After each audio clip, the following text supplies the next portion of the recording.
भारत ने आज IAWS यानी कि integrated air defence weapon system का पहला सफल उड़ान परीक्षण किया है, जिसकी झलक आप इन तस्वीरों में देख सकते हैं। भगवान श्री कृष्ण से प्रेरणा पाकर के हमने श्री कृष्ण का जो सुदर्शन चक्र था, उस सुदर्शन चक्र की राह को चुना है। जमीन पर तैनात स्वदेशी डिफेंस सिस्टम और आसमान में उड़ते 3 target air defence weapon system ने जैसे ही खतरे को डिटेक्ट किया, हवा में ही तीनों को मार गिराया। इसके काम करने का तरीका एकदम सीधा है। पहले रडार यूनिट आने वाले खतरों पर नजर रखती है और उन्हें क्लासिफाई करती है। इसके बाद कमांड सेंटर ज्यादा ऊंचाई से आने वाले तेज खतरों के लिए quick action surface to air missile QRSAM को निर्देश देता है। कम रेंज वाले और धीमी गति से होने वाले हमले के लिए advanced very short air defence system मिसाइलिंग एक्टिवेट होती है। इसके साथ ही साथ ड्रोन और चीप सैचुरेटेड अटैक के लिए laser based directed energy weapon हमला करते हैं। यानी जैसा खतरा, पलटवार भी ठीक वैसा, जिसकी बानगी ये तस्वीरें हैं। एक तरफ जहां अमेरिका और यूरोप दोनों रूसी तेल आयात को लेकर भारत पर हमलावर है, वहीं विदेश मंत्री एस जयशंकर ने रूसी ऑयल को लेकर अमेरिका और यूरोप को दो टूक जवाब दे दिया है। जयशंकर ने सीधे कहा कि भारत से रिफाइंड ऑयल खरीदना आपकी मर्जी है, आपको कोई मजबूर नहीं कर सकता है।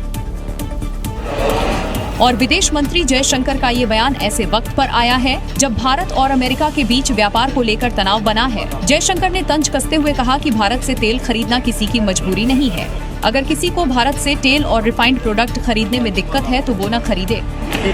No problem buying oil from India, oil or refined products. Don't buy it. Nobody forced you to buy it. But Europe buys, America buys. So you don't like it, don't buy it. आपको बता दें कि America ने भारत पर 50% tariff लगाने का ऐलान किया है, जिसमें 25% टैरिफ लागू हो चुका है, जबकि 25% टैरिफ 27 अगस्त से लगाने की बात कही जा रही है।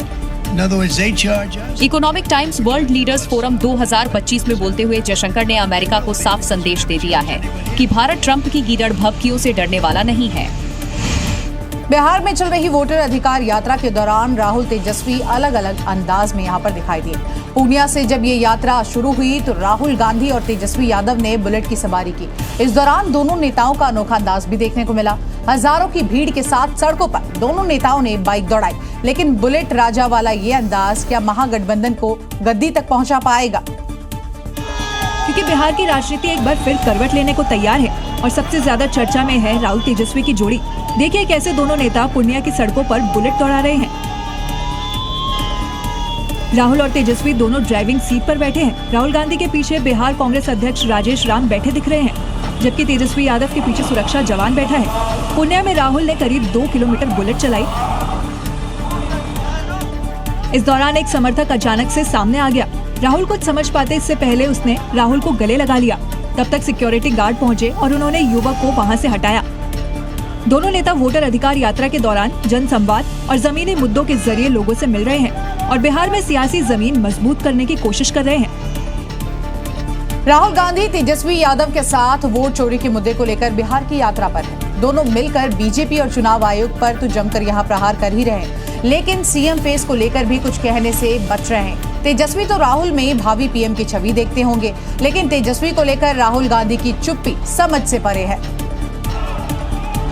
वोट अधिकार यात्रा के दौरान जनता से मिल रहे रिस्पॉन्स से राहुल और तेजस्वी अररिया में बेहद खुश दिखाई दिए।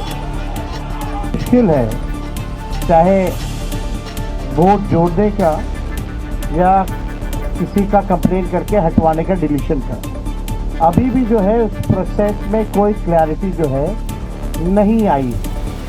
जब राहुल गांधी से सीधा सीधा तेजस्वी के नाम को लेकर सवाल किया गया तो राहुल ने इसे इग्नोर कर दिया। बिहार को लेकर अभी तक आपकी पार्टी के साथ क्यों नहीं किया जा रहा कि तेजस्वी यादव सीएम बनेंगे बिहार में? बहुत अच्छे तरीके से एक पार्टनरशिप बनी है। हम मतलब सारी की सारी पार्टियां एक साथ जुड़कर काम कर रही हैं। तेजस्वी यादव इंडिया ब्लॉक के धुआंधार बैटिंग करने में जुटे हैं, लेकिन मैन ऑफ द मैच वाले सवाल पर राहुल की चुप्पी अब उन्हें दुविधा में डाल रही होगी।